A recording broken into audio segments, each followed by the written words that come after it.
And now it's time for Answers with Eric. Well, good day to you.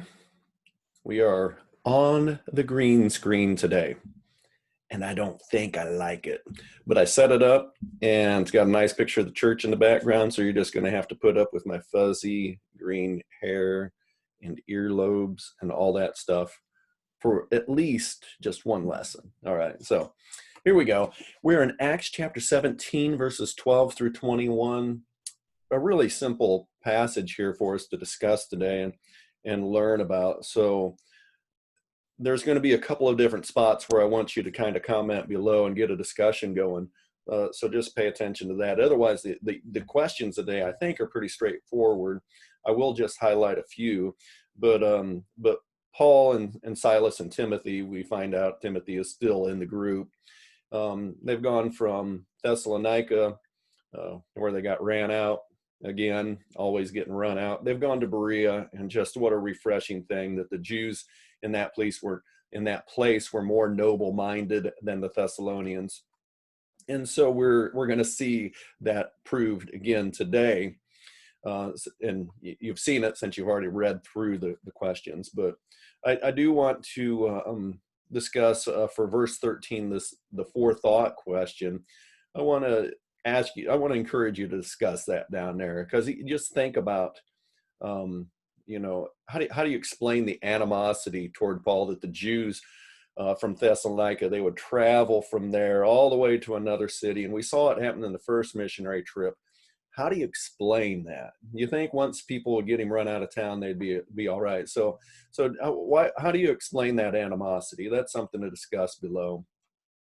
Paul he does leave Berea, and I do kind of wonder, was that his decision? Was he kind of encouraged in that way? It seems it's just interesting. We don't imagine Paul ever really running from things, but it does make it easier for him to leave because he has his two buddies staying behind. Silas and Timothy are staying behind there. I almost wondered, did I say Barnabas a little while ago? If I said Barnabas and Timothy, it's Silas and Timothy are with him.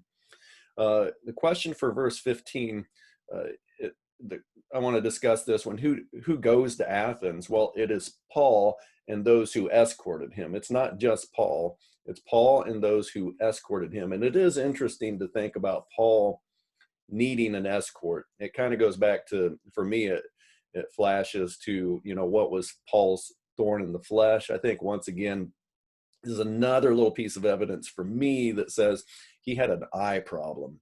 He couldn't see well. There at the end of Galatians, he said, "See with what large letters I write." So it may have been that he had eye problems. He couldn't get around very well by himself. He had to have people escort him to Athens. And then who stays in Athens? Well, Paul does stay in Athens by himself. And this is one of the very few times I don't think you ever see Paul by himself on a missionary trip, but he's left in Athens by himself. And when he gets there by himself, those people who had escorted him from Berea, or at least from the shore to the coast, whenever he took a boat down, probably is what happened.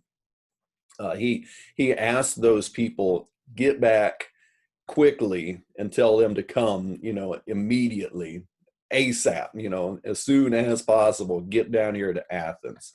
So Paul does not want to be there by himself. I'm assuming he definitely wants the other people with him. So I don't know if he's afraid to be by himself. I wouldn't say that, but he wants Silas and Timothy to be with him quickly. Verse 16, the question is, what provoked Paul's spirit? And so here he gets into this town, and he's observing the city is full of idols. Verse 17, the question, what did he do about it? And so he begins teaching in the synagogue and in the marketplace. So he just goes to town. He's comfortable enough in the place, that's for sure, to start teaching and preaching the truth about Jesus. And I would ask you to consider this. And this is for the comments below. For thought from verse 17. What in our society, what in your city or your society? What around you provokes your spirit? And is there anything that should provoke us that gets overlooked? Are we going through life and ignoring things that need to be fixed, things that need to be changed? And in particular, this can be a little bit of a broad question that I'm asking, but hopefully a little bit more like Paul. He was noticing not that the dogs were treating inhumanely, or that we leave our house, Holly and I do, and we go down a little ways, and there's a sign outside of a horse stall, and it says, "Horse is not being treated inhumanely. It is being well fed. It is just old and and I don't remember what it says, but the horse is old." And so they get people calling the Humane Society all the time, apparently, and have reported them that they're treating their horse and their animals badly. And people reacted. They see that and they wanted to. Well, I'm not talking about those kinds of things. That animals matter, that's for sure. God's creation matters. But what about things like Paul? He saw spiritual things that needed addressed. What provokes us that needs addressed? What hits our heart? And we see it. We got our eyes open and we're looking and paying attention. What is it? What are the things you think that we need to do something about? We'll talk about those things below. Comment for verse 18, because here he is in Athens. He ends up talking to the Epicureans and the Stoics, and it's just interesting that passage even mentions these. So he was reasoning in the synagogue with the Jews and the God-fearing where did it go? And the God-fearing Gentiles, and in the marketplace every day with those who happen to be present. Verse 18, and also some of the Epicurean and Stoic philosophers were conversing with him. So, they were talking with him, these very two specific groups. And I always thought, I always heard people say the Epicureans, they said that the chief end of man was pleasure, and I always heard that was, you can imagine what they were like. Well, it doesn't just stop there. They weren't just wanting, just a frivolous pleasure. And, that wasn't what they were like. They were more thoughtful than that. And I did have that Bible knowledge commentary that I read and noticed. It says that this pleasure, they believed, is attained by avoiding excesses and the fear of death, by seeking tranquility and freedom from pain, and by loving mankind. So, they had a very, I agree that following God's ways, that is the way to true pleasure. And doing good things is the way to true pleasure. And so they had this same kind of sense that, they weren't godly. I won't say that, but at least they had a reasonable sense of what it meant to seek pleasure. It wasn't, they weren't, and I don't know, maybe not all of them were like this, but it seems like most of them were wise enough and mature enough to know that sex, drugs, and rock and roll was not the answer. That's not how you find pleasure. So they were more mature than that, but they still weren't finding God. They weren't seeking Jesus.